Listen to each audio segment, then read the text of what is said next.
Guys வணக்கம். மொச்சக்கொட்டை தட்டைப்பயிரெலாம் உடம்புக்கு ரொம்ப நல்லதுங்க. 2 வாரத்தில் ஒரு வாட்டி வீட்டில் செஞ்சு சாப்பிட்டு ட்ரை பண்ணுங்கள். இப்போ பாருங்கள், ஒரு 2 தக்காளி, ஒரு 3 வெங்காயம், ஒரு 3 பட்டை மிளகாய், கருவேப்பிலை, அப்புறம் மாங்காய் தோல் சீவிட்டு சின்னதாக கட் பண்ணிக்கிங்க. முருங்கைக்காய், கத்திரிக்காய், உருளைக்கிழங்கு எல்லாம் இந்த மாதிரி கட் பண்ணி தண்ணியில் போட்டு வச்சுக்கிங்க. 1/2 கிலோ மொச்சக்கொட்டையை வந்து நைட்டே ஊற வச்சுருங்க, நல்லா தண்ணி ஊற்றி. அப்புறம் காலையில் எடுத்து ப்ரெஷர் குக்கரில் அவிச்சி வச்சுருங்க இந்த மாதிரி.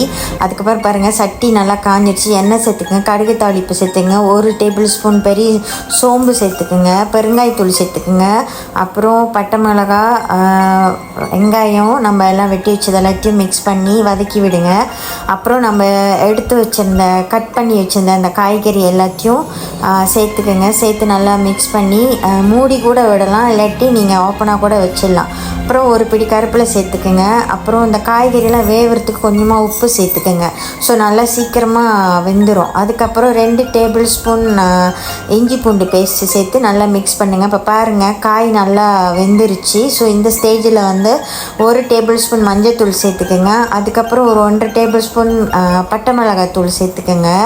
அப்புறம் நான் வந்து சாந்தாஸ் கறி மீன் தூள் வந்து ஒரு 5 ஸ்பூன் சேர்த்துருக்கேன். ஸோ அதுக்கப்புறம் நம்ம அவிச்சோம் இல்லையா அந்த மொச்சக்கொட்டை தண்ணி, அதையும் நம்ம மிக்ஸ் பண்ணி கிண்டி விடுங்க. அதுக்கப்புறம் ஒரு சின்ன சைஸ் லெமன் புளி சேர்த்து அதையும் சுவை கூட்டுறதுக்காக நம்ம அதில் ஆட் பண்ணிக்கணும். அதுக்கப்புறம் நம்ம அவிச்சு வச்சுருந்த மொச்சையும் அதில் மிக்ஸ் பண்ணி நல்லா கிண்டி விடுங்க.